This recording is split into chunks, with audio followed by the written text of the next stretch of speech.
আব্বা ও আব্বা দে ইন্টারভিউ দিবার যাম।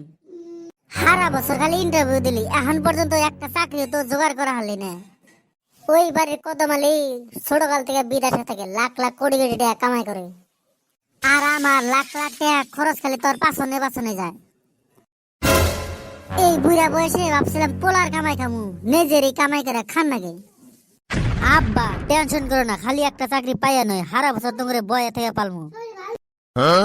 তোর এনে তো মেলা গর্ব আসাল, কিন্তু পাড়ার মানুষের সামনে গর্ব আর করা হতেছি না।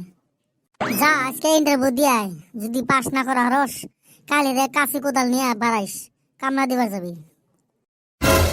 হাই হাই রে আল্লাহ, আমার সই কেউ দেখে না, এত পড়াশোনা করে রাস্তায় রাস্তায় ঘুরার নাগে চাকরির নিগে। আব্বা আমার নামে দোয়া করো। গরিব হয়ে জন্ম নিয়ে কি যে পাপ করছি, আজকে যদি টাকা পয়সা থাকতো আমার পোলাটা কবে যে চাকরি পাইতো। আরে দোস্ত বহুদিন পরে লোক হইলো, ইন্টারভিউ দিবার আসলি? আরে দোস্ত 7 বছর ধরে ইন্টারভিউ দেই, চাকরি বাকরি তো পাইলামই না। উপায় না পাইয়া লাস্টে বিয়া করে নিছি, দুইজনে ইন্টারভিউ দিমু। কবে যে একটা চাকরি পামু সেদিন বউ নিয়ে পুরা এনজয় করা হারমু। হ্যাঁ রে দোস্ত, তুই তো বিয়া করা আসছ, আমার কপালে মনে করে বউই মিলবো না। আজকালে ফকিরের মেয়েও চাকরিওয়ালা জামাই খুঁজে। আজকের ইন্টারভিউটা ভালো করে দেনাকবো, নাগলে মধ্যে ঠ্যাং ধরে হইলো চাকরিটা নেনাকবো। আহারে তোরে কপালে মেলা দুঃখ, আর আমরা সেটি মানুষ একটা ঝুলান দিলে চাকরি হয়ে যাব। চলো তাহলে ইন্টারভিউটা দিয়ে আসি। দারোয়ান একজন একজন করে পাঠিয়ে দাও। স্যার কি কোশ্চেন ধরবেন তাড়াতাড়ি ধরেন। স্যার চাকরিটা আমার হেই প্রয়োজন, নতুন নতুন বিয়া করছি তো। শ্বশুর বাড়িতে একটা বুলেট দিবাতেছে, নাগলে বুলেটটা বেচে যত পয়সা হয় আপনি ধরে তাও আমার চাকরিটা দিয়েন।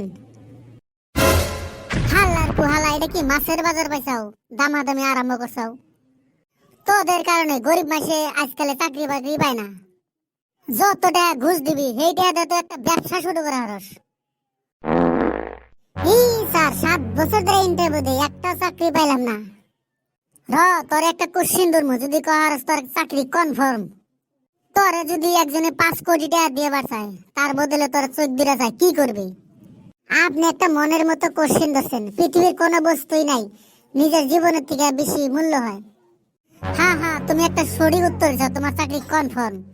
তুমি এবার যাইতে পারো, 2 দিন পরে এসে অ্যাপয়েন্টমেন্ট লেটার নিয়ে যাও। নেক্সট। স্যার কি ধরবেন ধরেন। তা তুমি বিয়ে পাস করছো কে বছর হলো? 8 বছর হইলো।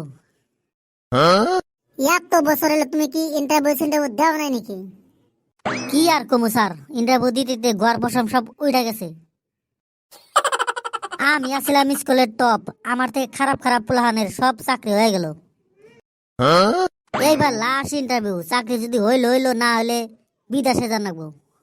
কি আর কমু, দুনিয়াটা স্বার্থপর, টাকা পয়সা ছাড়া কোনো কামই নাই। ধরো তোমার একটা চাকরি দিলাম, প্রথম স্যালারি পায় কি করবা?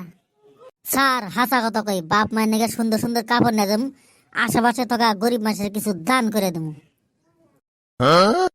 তোমার কথা তো ভালোই লাগলো, তোমার চাকরি দিয়ে হারি, আমার একটা মাইয়া আছে, বিয়া করানো।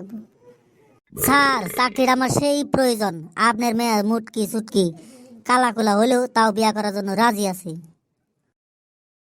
যাও, তোমার চাকরি কনফার্ম, কালকে আঙ্গ ব্যক্তি তোমার মায়ের নিয়ে দেখা করো। নেক্সট। তোমার নামটা কি? ডকুমেন্টসে নাম লেখা আছে, দেখে নেন। কি বিয়াদব মেয়ে রে, যাও, তোমার চাকরি হবো না। তবে রে আজকে যদি চাকরি না হয় তোরে আমি ছাড়তাছি না। নিজের কাপড় নিজেই খুলতাছি, রাখ। বাঁচাও গো বাঁচাও, আমার দেহ ইজ্জত নিয়ে শেষ দিল, বাঁচাও বাঁচাও। কি এলো রে, কি এলো? স্যার বাঁচান বাঁচান, দেন আমার চাকরি তো দিবই না, আমার ইজ্জত নিয়ে খেলাইতেছে। স্যার আপনি দিয়ে অমানুষের কাম করছেন, তুমি ইমরাও সিসি ক্যামেরায় ভিডিও দেখে যাও। মা ছেড়ে কই কি পলাই। আলার ফাও ফাও খালি দুর্নাম, আজকে সিসি ক্যামেরা না থাকলে তো পুরাই ফাইসা গেতাম। হ্যাঁ স্যার, মাইগ্যা মাসিরে বিশ্বাস করা আর হাফেরে বিশ্বাস করা একই। ভিডিওটি ভালো লাগলে সবাই like comment share and subscribe করতে কিন্তু ভুলবেন না। Bye bye, tata.